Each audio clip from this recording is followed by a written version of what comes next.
Salam kamir kekaguman ilahi mengarah pada iman dan rahmat. Saudara-saudari yang terkasih, malam-malam saya baru membuat renungan kamir hari ini. Karena sampai di rumah sudah sore dan sibuk dengan ini itu, dengan kesibukan kecil-kecil, dan hari ini sudah longgar. Maka saya menemukan bantal leher yang membuat saya menjadi tenang.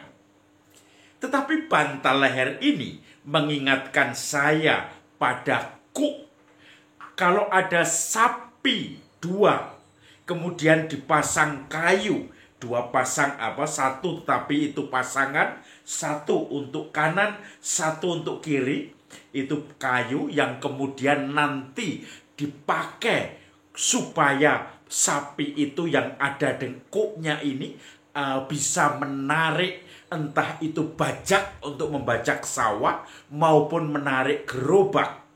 Maka kemudian saudara-saudari yang terkasih, sapi itu akan dilatih, didisiplinkan kerjasama. Biasanya pasangan dari itu, karena itu sepasang sapi, biasanya jantan dan betina. Kalau mungkin gambarannya adalah suami istri, supaya kalau narik entah itu gerobak, entah itu narik bajak, mereka bisa kerjasama saling membantu. Tetapi kalau antar jantan dan jantan, mereka malah berantem, lari ke sana ke sini, lari ke sini, maka bajak tidak jalan dan juga gerobak akan hancur.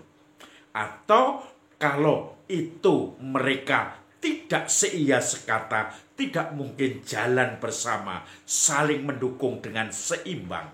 Maka biasanya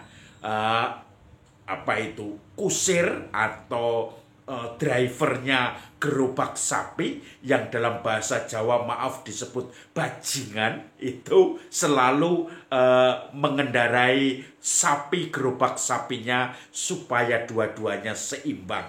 Ini diberi begitu. Dan kemudian akhirnya sepasang sapi ini bisa saling bekerja sama untuk membantu manusia. Entah itu membajak sawah, entah itu menarik gerobak sapi, atau apapun yang bisa bekerja sama.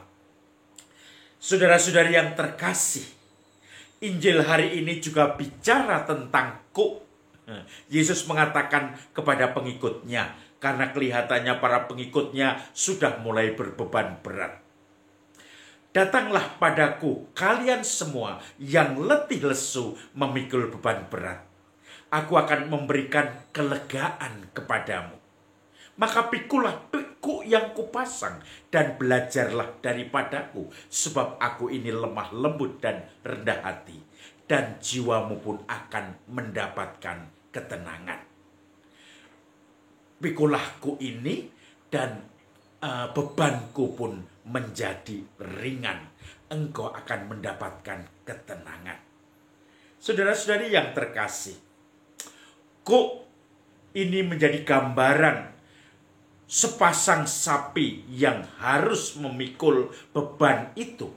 Dan beban itu kemudian harus dipikul bersama-sama sepasang itu dengan pendisiplinan.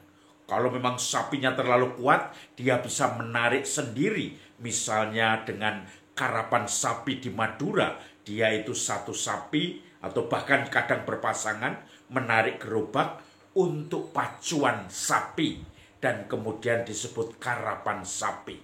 Tetapi intinya adalah pendisiplinan sapi yang ada di bawah itu. Saya merenung-renungkan, ada beberapa orang yang berkomentar sebetulnya.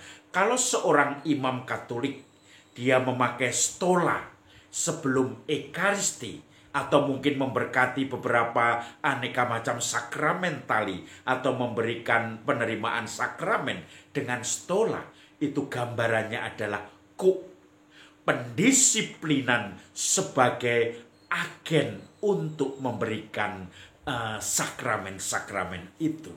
Maka saudara-saudari yang terkasih, stola ini menjadi simbol itu adalah beban yang kemudian dipasangkan dan kemudian orang yang dipasangi itu atau hewan itu menjadi tenang, bisa bekerja untuk manusia karena sudah didisiplinkan, dilatih lama, penuh perjuangan supaya akhirnya hati dari hewan itu menjadi takluk, menjadi tunduk, menjadi disiplin. Saudara-saudari yang terkasih, hari ini saya melayat seorang Romo Yetno Puspohandoyo. Ini Romo dalam usia 80 tahun dipanggil Tuhan kemarin. Dan kemudian dia bertugas terakhir dari tahun 2006 sampai sekarang meninggalnya di paroki Santo Mikael Gombong. Dan kemudian akhirnya Romo itu meninggal tadi. Sempat 10 tahun dirawat karena sakitnya. Kadang bisa jalan, kadang lumpuh, dan kebanyakan dibantu oleh banyak orang. Menariknya, menurut kesaksian orang yang merawatnya pada saat-saat sampai 10 tahun itu, atau Romo paling enggak yang bersama dia selama 4 tahun terakhir, juga kesaksian dari pengurus Dewan Paroki di Gombong dikatakan bahwa Romo Yetno ini yang meninggal kemarin dimakamkan hari ini di Kaliori, di Musolium Kaliori, itu dikatakan selama 10 tahun sakit, beliau tidak pernah terdengar mengeluhkan sakitnya. Yang kedua, beliau tidak terdengar dari kata-katanya menjelekkan orang lain atau romo-romo lain yang mungkin orang-orang sering menjelekkan tanpa sadar. Kemudian juga Romo ini setia, taat.